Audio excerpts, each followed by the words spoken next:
ഷിംജിതയെ കണ്ടവരുണ്ടോ?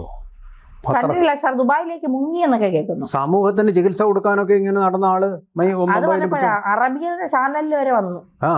അതെ, അവിടെ പോയി. ഇനി അങ്ങോട്ട് പോയതാണോ? ഇനി അവരുടെ ക്ഷണം അനുസരിച്ച് അവിടുത്തെ സമൂഹത്തിന് ചികിത്സ കൊടുക്കാനാണ്. അറിഞ്ഞൂടാ, ചികിത്സിക്കാൻ പോയതാണോ എന്നൊരു പിടിയുമില്ല. ഈ നമ്മുടെ സമൂഹത്തിനൊരു ചികിത്സ വേണമെന്ന് പറഞ്ഞ് മൊബൈലുമായിട്ട് ഇറങ്ങി പുറപ്പെട്ടതാ. തിരക്കേറിയ ബസ്സിനടിയിൽ പുരുഷന്മാർ കൂടി നിൽക്കുന്ന സ്ഥലത്തിന് പിറകിലായിട്ട് വന്നിട്ട് അവർ പുരുഷൻ മാന്യമായിട്ട് യാത്ര ചെയ്യുന്നു. അയാൾ തന്റെ ദേഹത്തേക്ക് മുട്ടിൽ നിന്നില്ലെന്ന് കണ്ട് ദൃശ്യങ്ങളിൽ കാണുന്നതാണ്. എനിക്ക് അത് എഡിറ്റഡ് ആണെന്ന് പറയുന്നു. എനിക്കറിയാം. അപ്പൊ നോക്കിയപ്പോ പുരുഷൻ ഇങ്ങനെ നോക്കി കുറെ നേരം നോക്കി കഴിഞ്ഞിട്ടും മുട്ടലും തട്ടലും ഒന്നും ഉണ്ടാവുന്നില്ല. അയാളുടെ പാവം അയാളുടെ വെളിയിലോട്ട് നോക്കിയിരിക്കുന്നു. ഇങ്ങോട്ടൊന്നും നോക്കുന്ന പോലുമില്ല. ഒന്ന് നോക്കിപ്പോലും അദ്ദേഹം ഒരു കുറ്റം ചെയ്തിട്ടില്ല. നോക്കുന്നത് കുറ്റമാണ്. 30 സെക്കൻഡിൽ കൂടുതൽ നോക്കുന്നത് കുറ്റമാണ്. കണ്ണുകൊണ്ട് പോലും ഒരു കുറ്റം ചെയ്യാത്ത മനുഷ്യനെയാണ് നമ്മൾ ആ ചിത്രത്തിൽ, അവരുടെ തന്നെ വീഡിയോയിൽ, അവർ ചിത്രീകരിച്ച വീഡിയോയിൽ കാണുന്നു. എന്നിട്ട് അവസാനം അങ്ങോട്ട് കയറി മുട്ടിയിട്ട് കണ്ടോ, ഇതാണ് കേരളത്തിലെ പുരുഷന്മാരുടെ സ്വഭാവം. ഇതിന് സമൂഹം ചികിത്സിക്കണം. സമൂഹത്തിന് ചികിത്സ വേണം. ആ സമൂഹം ചികിത്സിക്കണമെന്നല്ല, സമൂഹം ചികിത്സിക്കണം. തെറ്റെവിടെങ്കിലും കണ്ടാൽ ആൾക്കാർ കൂട്ടമായിട്ട് ഇന്ന് അടിക്കും. ആര് സ്ത്രീയെ ഒരു തൊടുവോ എല്ലാം ചെയ്യുന്നത് കണ്ടാൽ അവർക്ക് ബോധ്യമായ അടി അവർ തന്നെ ആ സ്പോട്ടിൽ തന്നെ കൊടുത്തിരിക്കും. ഇത് കോഴിക്കോട് ഗോവിന്ദവരമാണ്, തീർച്ചയായിട്ടും അതിന് അടി കിട്ടിയിരിക്കും. നാട്ടുകാർ തന്നെ അതിന് ചികിത്സ കൊടുത്തോളും. പക്ഷേ ഇവർ സമൂഹത്തിന് ചികിത്സ വേണം, നമ്മുടെ സമൂഹം മോശമാണെന്ന് എന്നുള്ള ഒരു ഷംജിത ആരെന്നറിയുമോ? ഷംജിത ആരെന്നറിയാമോ?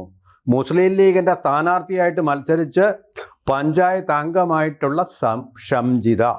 അവർ സൈക്കോളജിസ്റ്റ് ആണെന്നും പറഞ്ഞു. അപ്പൊ സൈക്കോളജിക്കൽ ചികിത്സ അവരുടെ മണ്ഡലത്തിൽ മാത്രമല്ല, കേരളം എന്ന ഈ മഹാമണ്ഡലത്തിലെല്ലാം നടപ്പാക്കാൻ വേണ്ടി പുറപ്പെട്ടതാണ്. സാറേ, ഈ സൈക്കോളജിസ്റ്റ് എന്ന് പറഞ്ഞപ്പോഴാണ് എനിക്കൊരു കാര്യം ഓർമ്മ വന്നത്.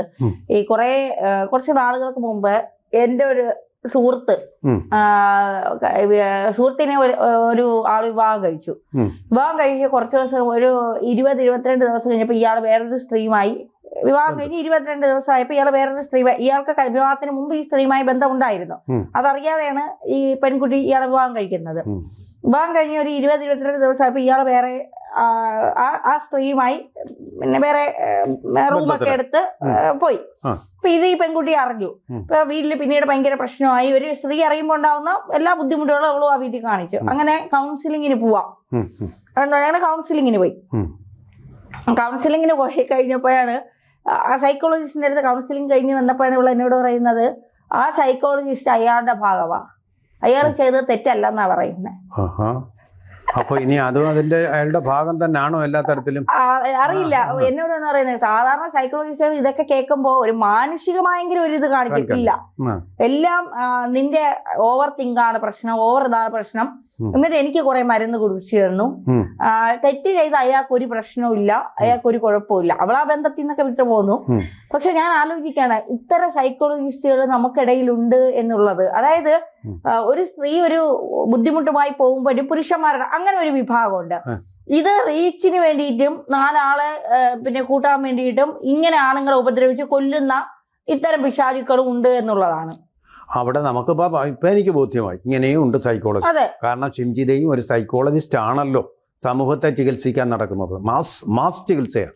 അതിനു വേണ്ടിയിട്ടുള്ള ഇതിപ്പോ എന്താ സംഭവിച്ചതെന്ന് വളരെ ക്ലിയർ ആണ്. നമുക്ക് യുക്തിഭദ്രമായിട്ട് തന്നെ മനസ്സിലാക്കാൻ പറ്റും.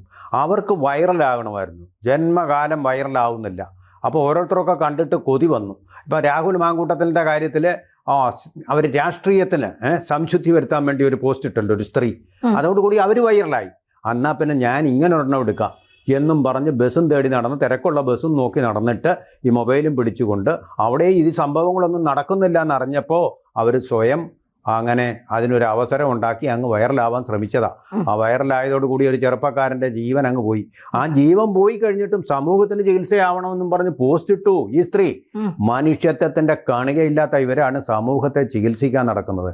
ഇതെന്ത് സൈക്കോളജിസ്റ്റ്? ഒരു തീവ്രവാദിയുടെ മനോഭാവത്തോടു കൂടിയാണ് അവർ പെരുമാറിയിരിക്കുന്നത്. കൊലപാതകം കഴിഞ്ഞിട്ടും അതിൽ പശ്ചാത്തപിക്കാതെ, ഒരു സോറി പോലും പറയാതെ അവർ ചെയ്തിരിക്കുന്ന വീഡിയോ എന്ന് പറയുന്നത് എഡിറ്റ് ചെയ്യപ്പെട്ട വീഡിയോ ആണ്. എഡിറ്റ് ചെയ്യുക എന്ന് പറയുന്നത് തെളിവ് നശിപ്പിക്കലാണ് ഇവിടെ. അപ്പോൾ ഗുരുതരമായ തെളിവ് നശിപ്പിക്കൽ, അതുപോലെ തന്നെ ആസൂത്രണം, അതുപോലെ തന്നെ തെറ്റു ചെയ്യൽ. പുരുഷൻ്റെ ശരീരം, സ്ത്രീയുടെ ശരീരം സ്ത്രീയുടെ സ്വന്തമാണെന്ന് പറയാറുണ്ടല്ലോ. പുരുഷൻ്റെ ശരീരം പുരുഷൻ്റെ സ്വന്തമല്ലേ?